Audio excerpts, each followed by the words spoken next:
부산 플랫폼 노동 뉴스를 시작하겠습니다.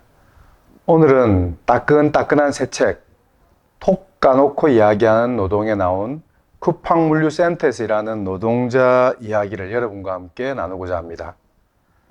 쿠팡물류센터 노동자는 휴대폰 반입이 금지되고 있다고 합니다. 허가된 사람만 보안 스티커를 받아가지고 이제 들고 들어갈 수 있고, 식품이나 진열 업무를 하는 분들 대부분은 못 들고 들어간다고 합니다. 일하는 사람의 80% 정도가 폰 반입이 금지되고 있다는 거죠. 이 쿠팡 측은 보안시설이라서 안 된다고 하는데, 물류센터가 보안시설인가? 얼핏 이해가 잘 가지 않지만 일단 넘어가겠습니다. 사실 쿠팡 물류센터가 어떤 회사입니까? 지난 2020년 10월에 이 물류센터에서 일을 하다가 과로로 숨진 청년 노동자 장덕진 씨의 안타까운 사연을 여러분들 기억하고 계시죠?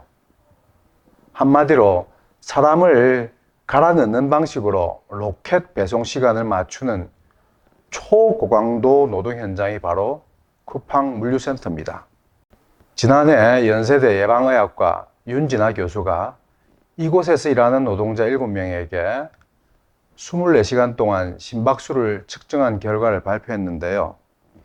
일하는 동안 평균 104회의 심박수를 기록한 것으로 나타났습니다. 이게 심박수가 100회가 넘으면 빠르게 걷거나 뛰는 정도인데 8시간 내내 100회 이상을 기록하고, 또 특정 시간대에는 1시간 내내 120회가 넘는 경우도 있었습니다. 이런 정도의 노동 강도로 일을 한다고 한다면 적정 노동 시간은 5시간 정도인데 실제로는 8시간에서 9시간 일한다는 겁니다.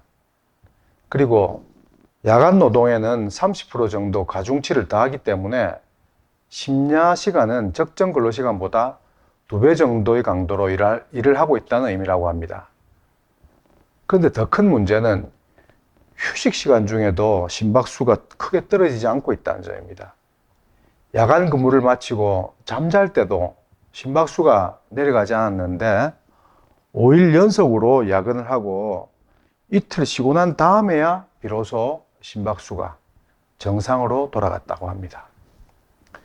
윤 교수는 이렇게 제대로 회복되지 않은 상태로 과로가 이어지고 있다는 건 이 사람들이 현재뿐만 아니라 미래의 건강까지 끌어다가 일을 하고 있다는 뜻이라고 지적하기도 했습니다. 이렇게 위험한 현장에서 일하면 응급사태가 아주 다반사로 일어날 수밖에 없습니다. 그런데 휴대폰 반입을 막으면 사고 신고가 제 시간에 되겠습니까? 만약에 평소에 혈압이 높은 분이 화장실에서 쓰러졌다고 했을 때 제때 도움을 받을 수 있을까요? 또 그렇게 방치되면 목숨을 또 잃을 수 있다는 이야기 아닙니까? 책에서는 언론에 알려지지 않은 쿠팡 산재 사고는 빙산의 일각이라고 합니다. 현장에서는 누가 다쳐도 무슨 일이 일어났는지 알 수 없을 정도라고 합니다. 휴대폰 반입을 막아 놓았기 때문에 사고가 나더라도 제대로 알려지기 힘든 조건이죠.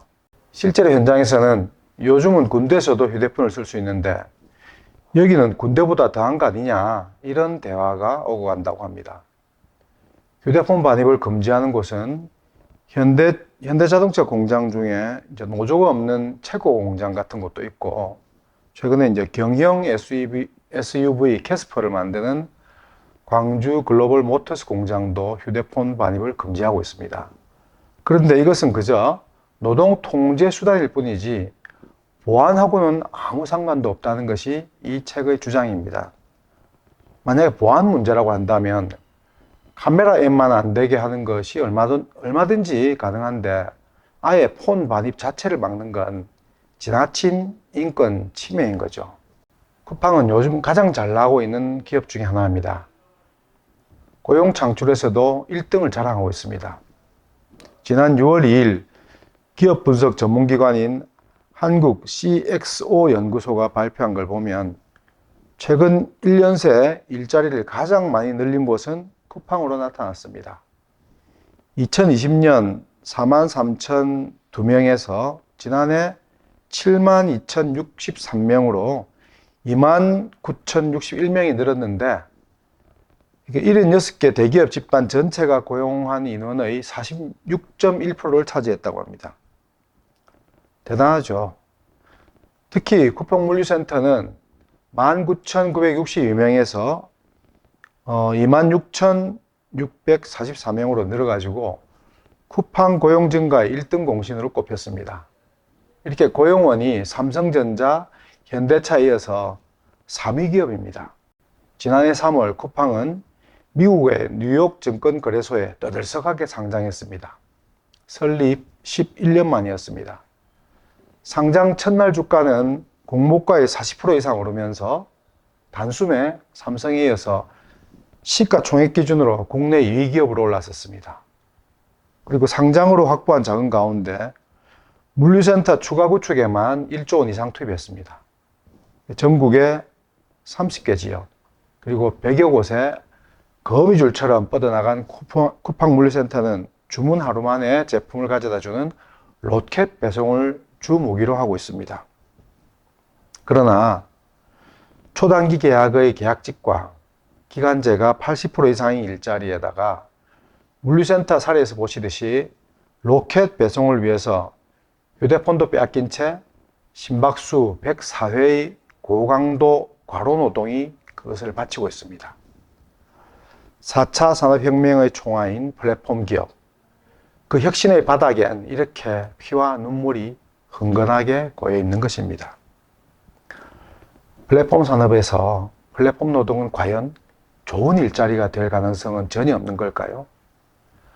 플랫폼 노동자들이 4차 산업혁명의 식민지로 남는 것이 과연 공정하고 정의로운 것일까요?